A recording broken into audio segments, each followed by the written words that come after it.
In July 2022, 7 men pulled off what prosecutors now call the largest jewelry heist in U.S. history. And no, this wasn't some high-octane, laser-dodging, vault-exploding Hollywood blockbuster. This was a caper starring a crew of individuals who managed to steal $100 million worth of diamonds, rubies, emeralds, gold, and Rolex watches, without a single act of violence, dramatic escape, or high-speed chase. Just a Brinks truck, a sleepy town, and a whole lot of overconfidence. It all started in San Mateo, California, where an international jewelry show had just wrapped. Vendors loaded 73 bags of high-end jewelry into a Brinks semi-truck headed for Pasadena, a glitter-filled treasure chest on wheels. Meanwhile, the would-be thieves were tailing the truck like it was the last donut at a police convention. For 300 miles, the crew followed the truck along California highways, waiting for the perfect moment to strike. Their opportunity came at a Love's gas station in Lebec, a town so small it makes middle of nowhere look like a bustling city. At around 2 a.m., one Brinks guard went inside for a meal while the other was asleep in the cab, leaving $100 million in jewelry unmonitored, much like a piñata waiting to be cracked.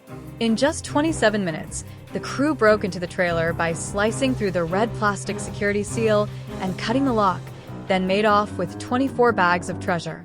They didn't take all 73 bags, just 24. Perhaps they were limited by space, made a calculated decision, or simply left some behind for reasons only known to them.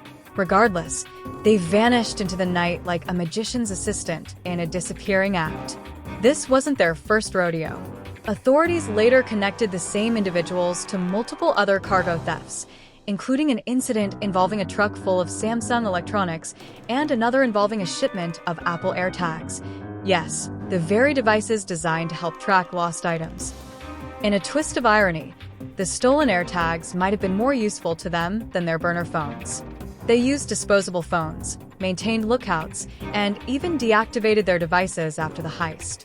Yet despite these so-called professional tactics, they left behind a trail of evidence so obvious it could have been marked with a neon sign reading, "We did it." Security footage captured the scene. Traceable license plates and cell tower pings offered additional clues. It was as if they were unknowingly participating in an FBI-hosted scavenger hunt. For a while, it looked like they'd gotten away with it. The case went cold, the jewelry vanished, and the Brinks guards likely found accidental accomplice added to their resume. Behind the scenes, however, federal agents pieced together the clues, one burner phone, one misstep at a time, until the net finally closed in. Fast forward to June 2025, when the FBI made its move.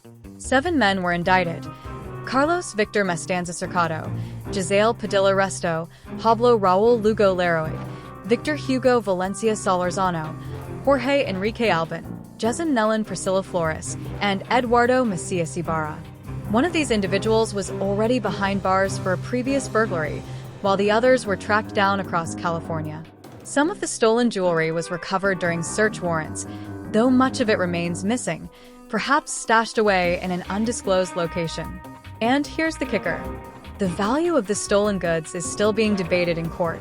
Brinks estimates the value at $8.7 million based on shipping manifests, while the jewelers claim it was closer to $100 million based on actual market value.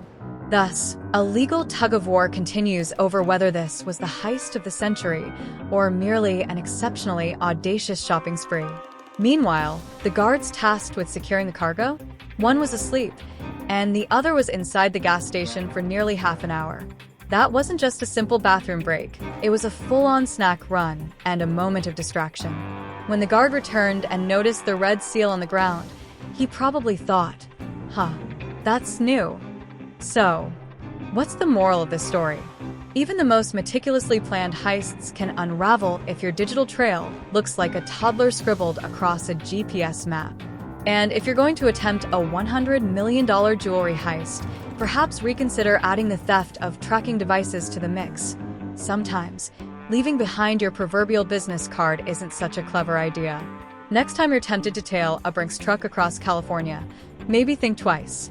Consider a less adventurous and considerably more legal line of work. Fewer court dates, better snacks, and no risk of being tracked by the technology designed to catch you. Subscribe for more.